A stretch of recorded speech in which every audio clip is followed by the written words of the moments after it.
হবে না, কোনো ফল হবে না। শতবার বৃন্দাবনে প্রবেশ করল, সেই বৃন্দাবনের কোন এক বিন্দুমাত্র ফল পাওয়া যাবে না যদি চারি সব বৃন্দাবনের পরিচয় দেহতে না থাকে। যদি না থাকে তাহলে বাকি চারি বৃন্দাবন কোনটি? এক হইল নববৃন্দাবন। আজকে যে আমরা সমবেত হয়েছি এটা হলো নববৃন্দাবন। এটা তো আমরা প্রায় ক্ষণে ক্ষণে আমরা প্রবেশ করি, দেখি, শ্রবণ করি তো নাকি? এই বৃন্দাবনকে আমরা প্রবেশ করেছি, ঠিক আছে। 2 নম্বর বৃন্দাবন কোনটি? দেহ বৃন্দাবন।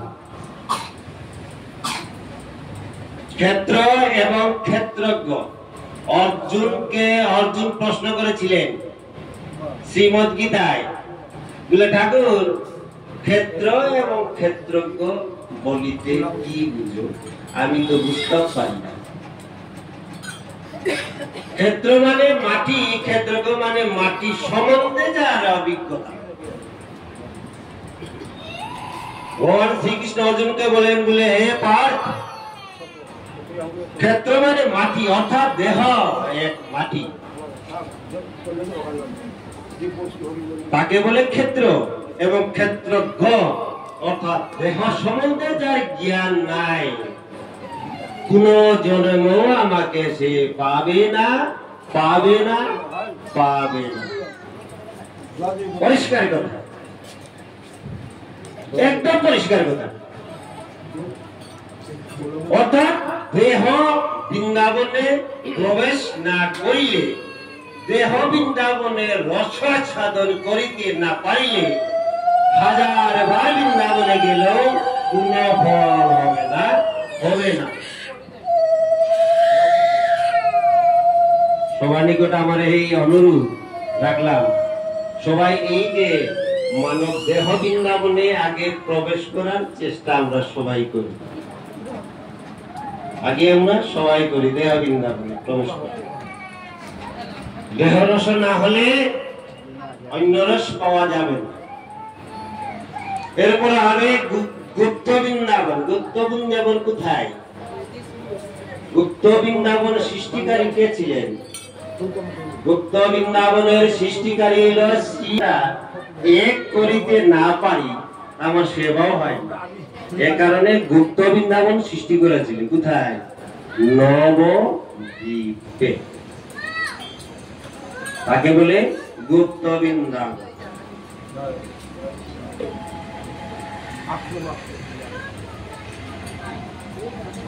এরপরে বৃন্দাবন। ওই আইলাম আমরা এখন বৃন্দাবনে যাব। তখন আমরা বৃন্দাবনে যাওয়ার উপযুক্ত হলাম।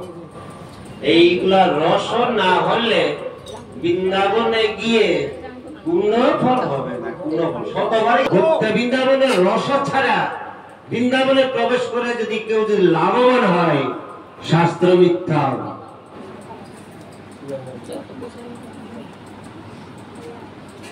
বৃন্দাবনে আমরা প্রবেশ করার পরে সেই বৃন্দাবনের রস দ্বারা কি করতে হয়? সেই রস, এই হলো আমরা বৃন্দাবনে যাওয়ার পন্থা। আমরা দূরান্ত থেকে এখানে এসেছি, একটি পথকে নির্দিষ্ট করে, সেখানে যাব, ওইদিকে যাব, সেদিকে যাব, একটা পন্থা। সেই পন্থা ব্যতীত হলে গেল। ঠিক তেমনি নিত্য বল বৃন্দাবনে প্রবেশ করিতে হইবে। এই হইল আমাদের পন্থা।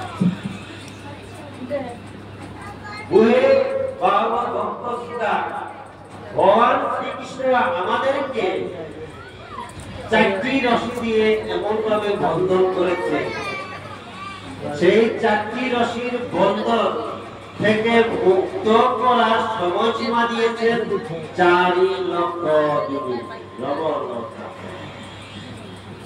রশি 4টা, 4 লক্ষ দিন ভ্রমণ করতে, অর্থাৎ এক রশি বন্ধন কৃষ্ণ বন্ধন করা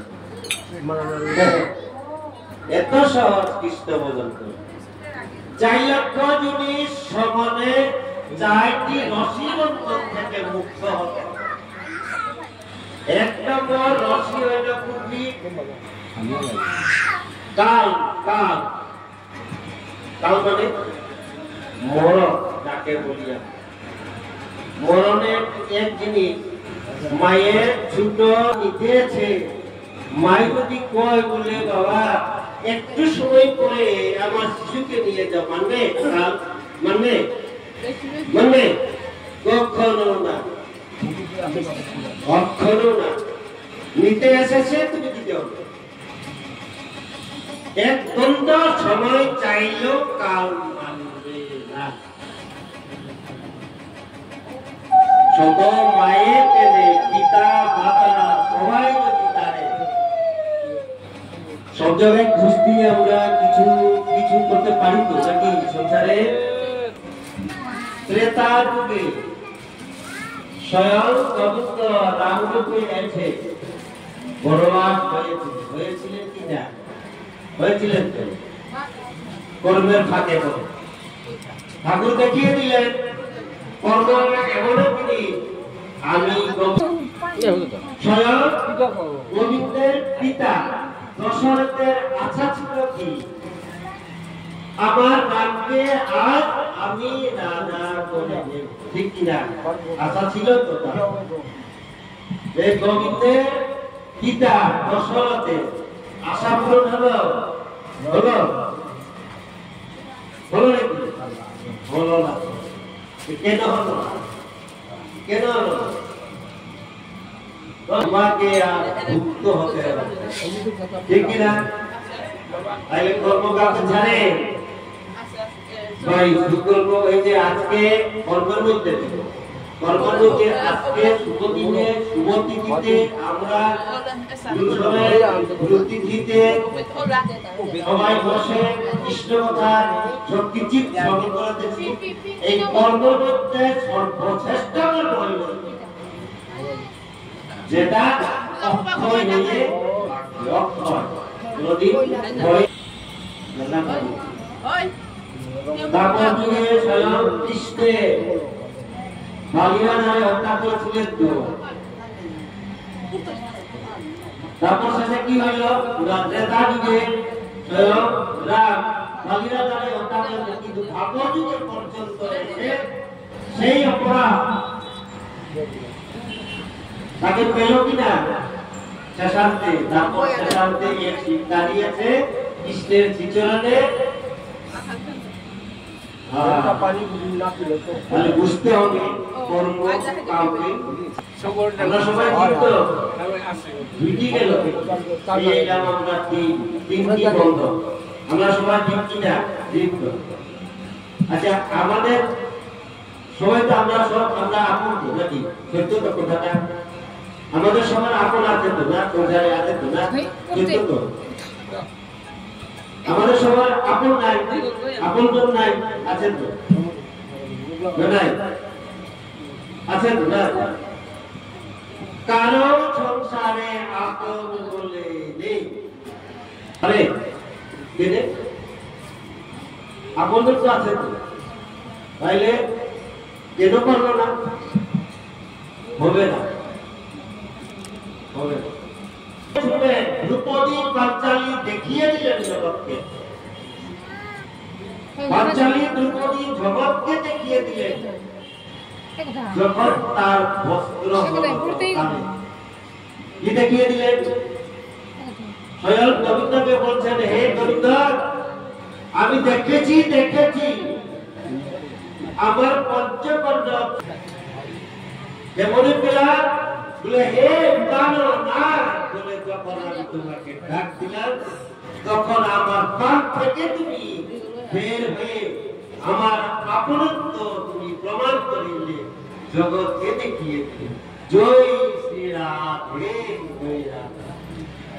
ঠিক না?